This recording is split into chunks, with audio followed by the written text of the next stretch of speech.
fui desafiado para partilhar convosco, e sublinho mesmo que se trata de uma partilha de informação que recolhi ao longo da minha experiência profissional como economista, sou vosso colega,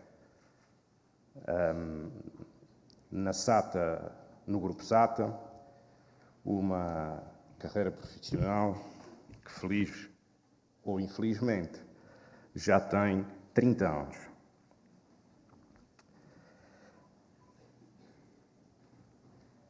Vou partilhar convosco algumas notas sobre um conjunto de questões que me parecem ser relevantes na abordagem que se faz aos mercados ou na procura que fazemos de novos mercados e depois dar algumas notas ou algumas informações ou partilhar algumas informações sobre a nossa atividade concreta em dois mercados diferentes que me parecem ser, ou que me parece ser adequado partilhar neste contexto.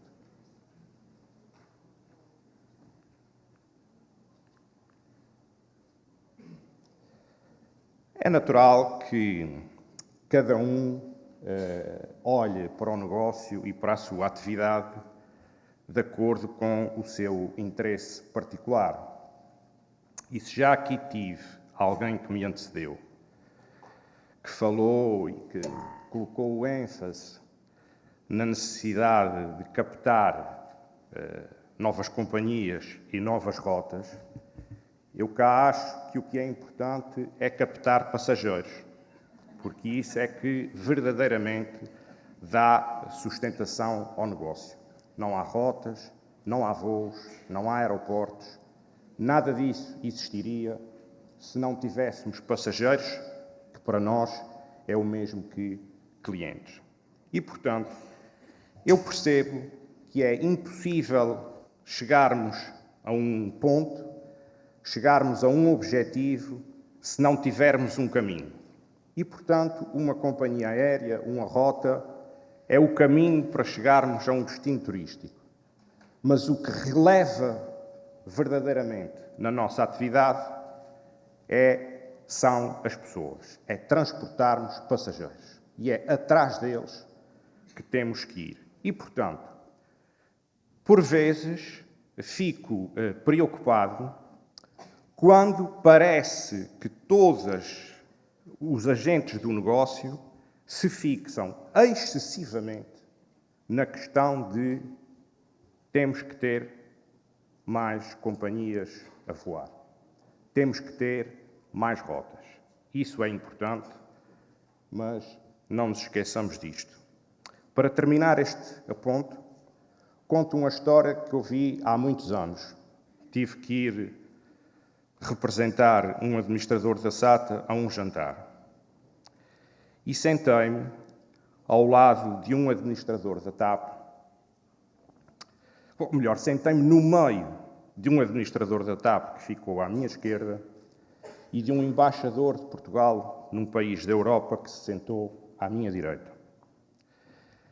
E o embaixador levou metade do jantar a reclamar com o embaixador, ou com o administrador da TAP, porque a TAP havia decidido há umas semanas atrás deixar de fazer um voo direto para uma determinada cidade europeia, entre Lisboa e essa cidade.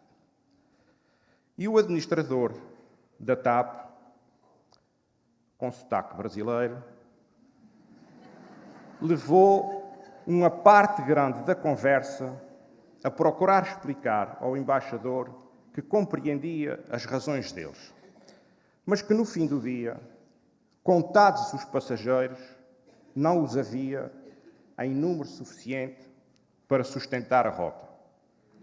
Mas o embaixador, sendo naturalmente um bom embaixador, insistiu no assunto.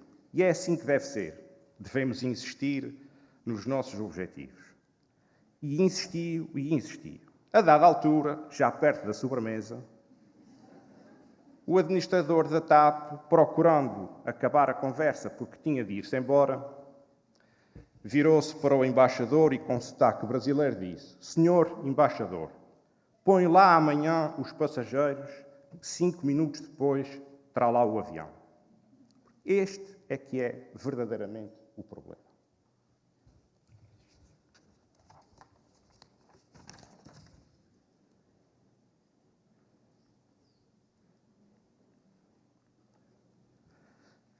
Há depois uma outra questão que é relevante.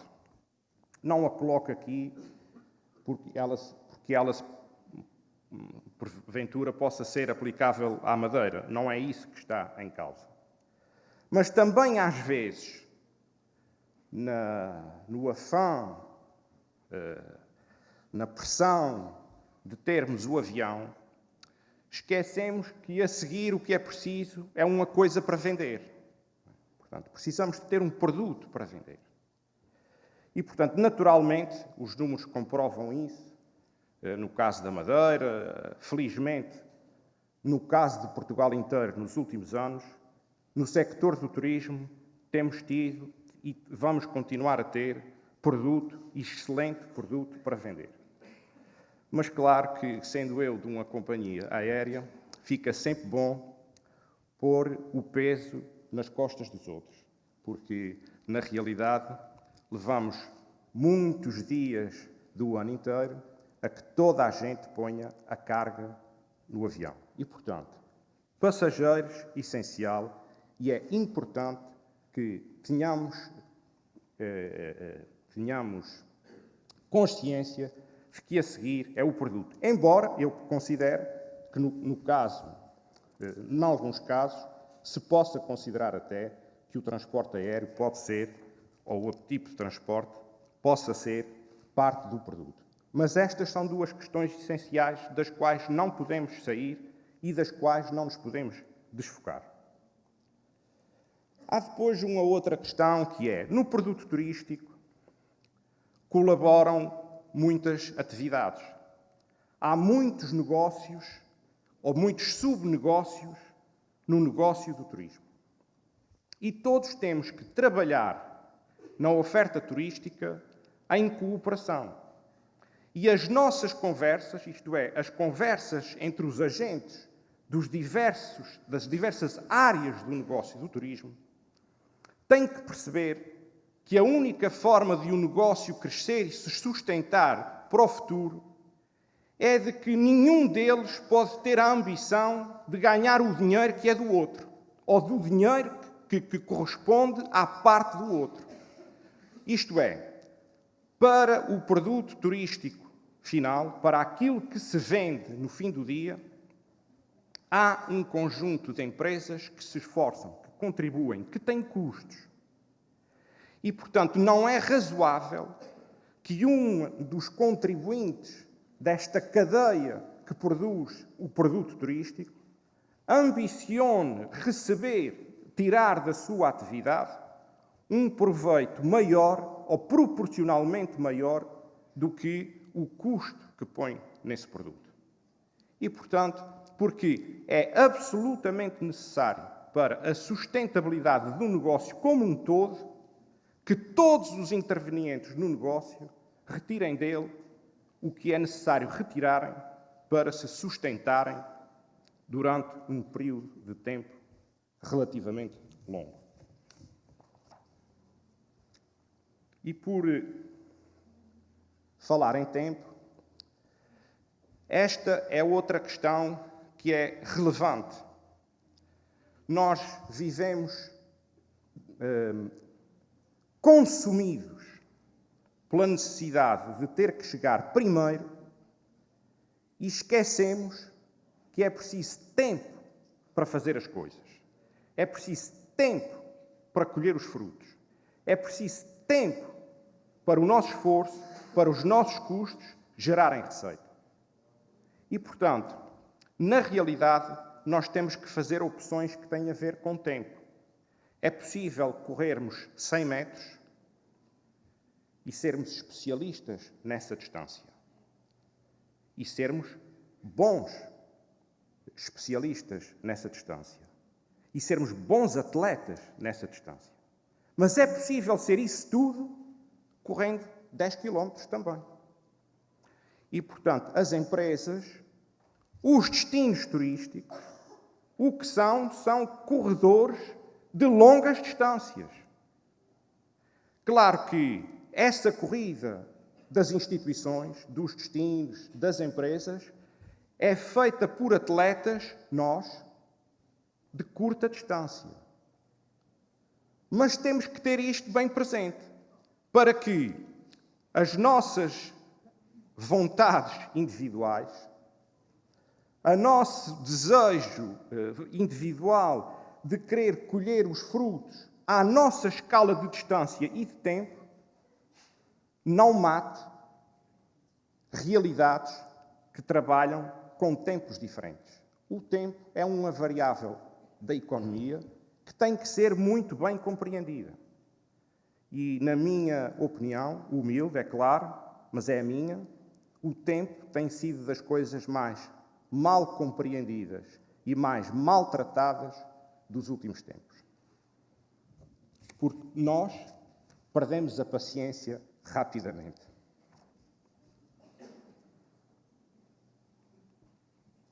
Finalmente, o ajustamento. Como nós precisamos para nos sustentarmos, para conseguirmos sobreviver ao longo do tempo, olhei agora para ali e vi que faltavam 4 minutos e 25. Há pouco, quando na intervenção do Luís Nunes, durante a intervenção dele, eu troquei umas palavras com o Dr. Sá Nogueira, precisamente sobre isso. Quando nos sentámos ali, tinha escrito 15. E eu achei, vai levar muito tempo. Mas, afinal, acaba depressa. Estão a ver como somos tão incapazes de compreender o tempo? Ajustamento é o que eu vou tentar fazer agora. É ajustar-nos àquilo que, na realidade, se passa no dia-a-dia. E para eu não ser muito mau em ajustamento, vou dar agora dois exemplos de dois tipos de mercados que nós enfrentamos, que foram novidade para nós em determinada altura, que têm um enquadramento diferente na nossa operação e, naturalmente, também, enfim, temos sobre eles expectativas de crescimento e desenvolvimento diferentes. Falo sobre a nossa rota de Ponta Delgada, Frankfurt-Ponta Delgada. Foi uma rota que nasceu para trazer passageiros da Alemanha para os Açores. E é esse o objetivo da rota, é essa a missão dela na nossa rede e para os Açores. E entre 2014 e 2018, em termos de distribuição do tráfego, o que podemos ver é isso. Praticamente 80% daquelas passageiros que viajam naquela rota são passageiros ponto a ponto, são passageiros que embarcam na Alemanha e são destinados aos Açores. Não há qualquer efeito de rede. Mesmo dentro daquela rede interilhas que temos, o número de passageiros que transita para circular interilhas dos Açores é, no ponto de vista da rede, desprezável. Além do mais, há uma outra questão que se pode ver, é que em 2014, sobretudo no caso da Alemanha, havia 10 aeroportos para lá de Frankfurt, que é o aeroporto de origem deste voo, que traziam passageiros para essa rota e, portanto, as coisas continuam em 2018 e em 2019 exatamente iguais. Há ainda sobre esta rota uma outra questão que gostava de mostrar, porque também dá nota da relativa manutenção do status quo que existe nesta rota, que é o facto de as redes de distribuição ou a distribuição destes lugares que temos se permanecer praticamente igual desde o início da operação, que foi no ano 2000, exatamente, e, portanto, nos últimos 4 anos o que tivemos foi isto. Estamos na ordem dos 65% de passageiros que são vendidos pela operação turística tradicional e não saímos daqui. E o online, embora tenha melhorado relativamente pouco, a verdade é que falo sobretudo à custa dos poucos, enfim, das vendas que também não tinham grande peso do comércio de retalho offline tradicional. E, portanto, trata-se de uma rota que tem o quadro que eu disse, sobre a qual não há grandes expectativas, embora nós estejamos a trabalhar nesse sentido, porque precisamos, naturalmente, de ter mais passageiros nesta rota, mas a verdade é que não temos grandes expectativas de que a curto prazo possa haver uma grande transformação no que diz respeito ao tráfego que voa nesta rota. Tenho agora aqui um outro caso, que é o caso do Ponta Delgada-Toronto. Esta rota é diferente da outra, é uma rota que já tem mais de 30 anos. É uma rota que nós começámos por causa dos passageiros, lá está. Por isso, já tem mais de 30 anos. Começámos por causa dos passageiros que eram os do tráfego, os do mercado étnico, os açorianos que viviam no Canadá. Ao longo destes 30 anos, esta operação foi evoluindo bastante. Há 30 anos começámos com um voo charter que era feito em alguns meses durante o verão. Hoje em dia temos, em média, considerando a época alta e a época baixa, portanto, em média do ano, temos 5 voos em cada 7 dias. Portanto, há uma situação em que já há mais tráfego de ligação. Para além de Toronto, já há outros aeroportos que produzem passageiros para esta rota. O tráfego ponto a ponto reduziu ligeiramente e o tráfego com ligações portanto, para além de Toronto, também aumentou bastante, o que indicia uma certa transformação na composição do tráfego. Em termos de vendas, as vendas, os canais que produzem as vendas desta rota, confirmam que, efetivamente, se procedeu ou se processou a uma transformação do tipo de tráfego que existe nesta rota.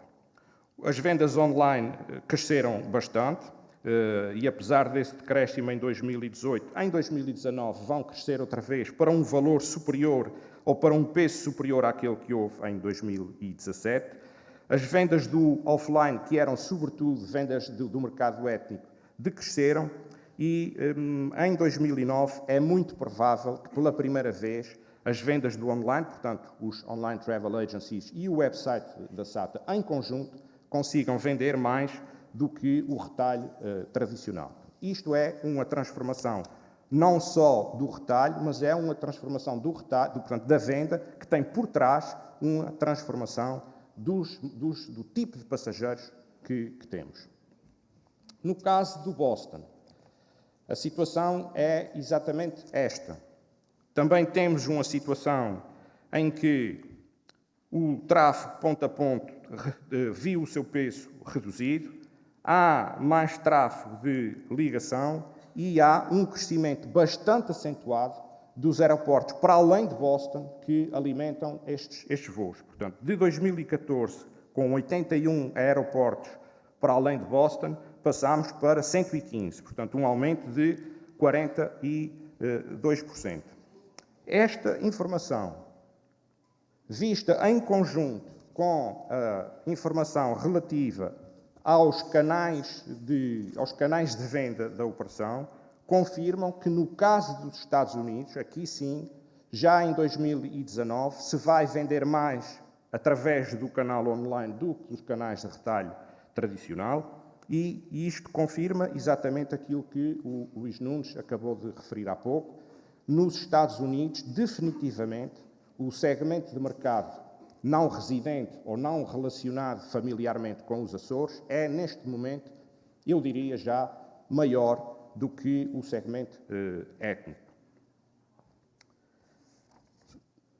Só para dar nota de que, em 2014, todos os estados assinalados a azul, nesses estados, havia emissões de bilhetes para o Ponta Delgada Boston. e deste gráfico está descontado um efeito que é o de haver hoje em dia muitos emissores que estão geograficamente sediados em pontos que não correspondem ao ponto de início da viagem. Portanto, este mapa tem uma correção por causa desse efeito, e em 2018 a situação era esta. Já os vermelhos são aqueles que emitiram em 2014 e não emitiram em 2018, e em 2018, além dos azuis, também os verdes emitiram. Portanto, há emissões para aquela rota em 92% dos Estados norte-americanos.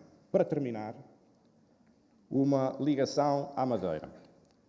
Também para dar nota do seguinte, de que procuramos sempre aquilo que é melhor. E isso é verdade, e ainda bem que é assim. E o que é melhor são voos diretos. Mas entre não ter voos diretos e ter alguma coisa com a qual podemos fazer alguma coisa, temos.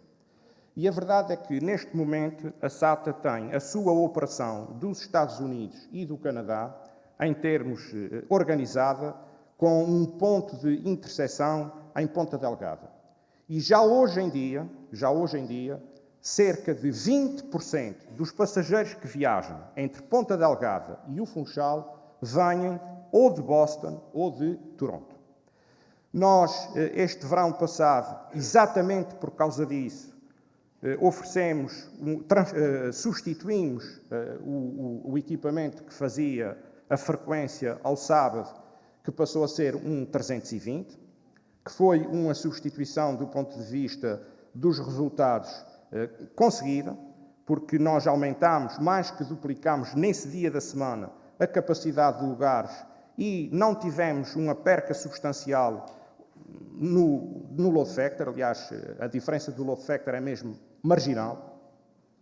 E, exatamente por isso, temos planos para, no próximo verão, substituir também a frequência da terça-feira, que é também o outro dia da semana que identificamos que tem, nos dias que são servidos por nós, o que tem mais potencial para crescer neste tipo de ligação. Temos planos para substituir também o Q400 por um A320, também mantendo naturalmente o do sábado. E, portanto, para nós há uma oportunidade aqui, para nós existem passageiros aqui e, portanto, estamos, como estamos em relação a todas as oportunidades de negócio, de arranjar passageiros e de melhorar o resultado da nossa empresa, estamos naturalmente a olhar para esta oportunidade. Muito obrigado e desculpem ter sido um mau gestor do tempo.